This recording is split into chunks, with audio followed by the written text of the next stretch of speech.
Welcome to the second part of my video about the 1840 plans for a railway across Dartmoor between Exeter and Plymouth.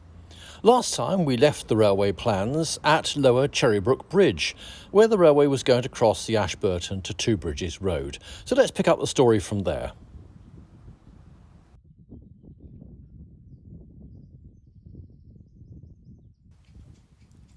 The line would run along the edge of Prince Hall Estate, which dates back to the 15th century. It was to follow the valley of the Cherry Brook. Surveyors predicted that trains across Dartmoor would take 2 hours and 13 minutes to make the journey between Plymouth and Exeter. That's 20 minutes quicker than those using Brunel's proposed southern route through the South Hams. There'd be 8 return trips every day. The line would go along this valley before crossing the West Dart River.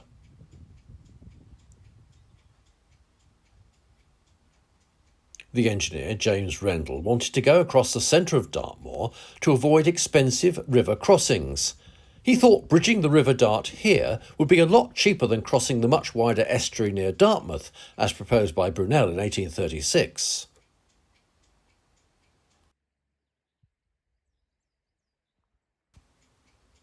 After crossing the West Dart River, the line would follow the Swincombe Valley towards Whiteworks Mine.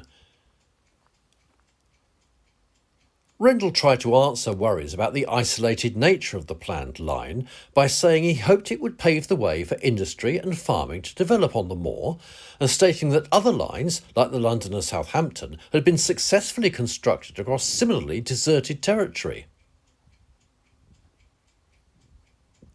By February 1840, a bill detailing plans for the line had been deposited in Parliament, and £62,000 had been raised towards its construction. At the end of the Swincombe Valley, the line entered its second tunnel about here, running underground for 1,300 yards.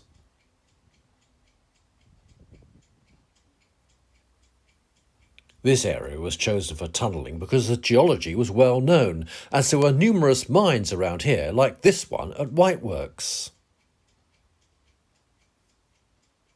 This is one of Dartmoor's largest tin mines, dating back to the 12th century. After emerging from the tunnel at Nuns Cross, the line would run downhill on an inclined plane at a gradient of 1 in 38 towards Meavy. It would go through the area now flooded by the Burrator Reservoir.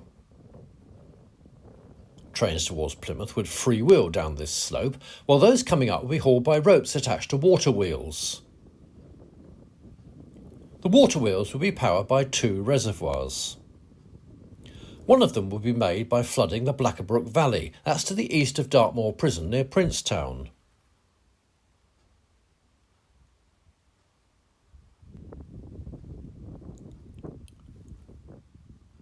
The other would involve damming the Cowsick River, which is north of Two Bridges. The 2 reservoirs were linked to the water wheels by leats that ran across the moor to carry the water.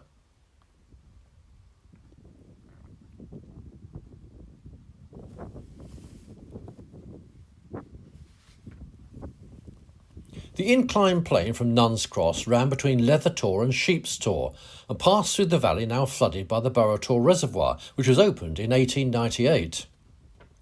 When faced with questions about the use of water wheels and rope haulage, Rendell cited 2 other successful systems, both of which in fact actually used steam power though. One of them was at Camden on the London and Birmingham Railway, and the other was at the Blackwall line in South London.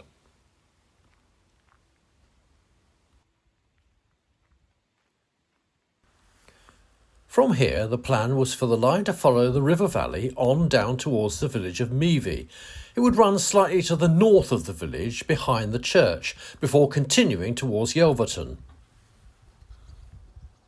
Somewhere to the south of Yelverton, the line was going to come off the moor, the ropes would have been detached at a station, and a steam engine put on the front for the journey down to Plymouth. The route to Plymouth followed the valley. It was probably going to be rather similar to the route taken by the Great Western Line from Tavistock. You can see that behind me here, built much later in Victorian times. There was in fact a plan in the original scheme of Rendles for a branch line up to Tavistock, and indeed if you look at the scheme in detail you can see that there was also talk of following the Tean Valley with a branch line down to Newton Abbot as well, which is seen then as the centre of trade for the South Hams. The line along the Plym Valley ran at a gradient of 1 in 176 for just over 6 miles and ended here near what's now Crown Hill Fort.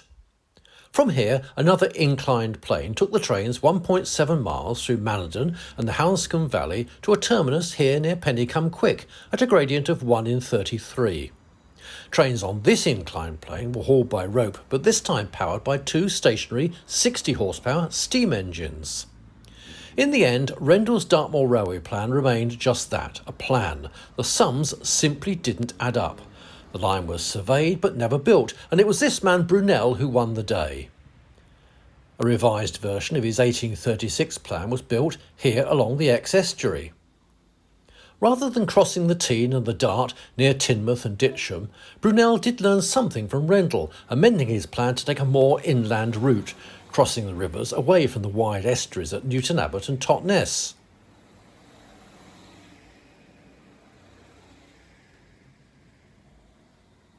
His solution to the gradients involved was not a rope-operated inclined plane, but an atmospheric railway. Here's the pumping house at Star Cross, but little else remains of this great Victorian idea.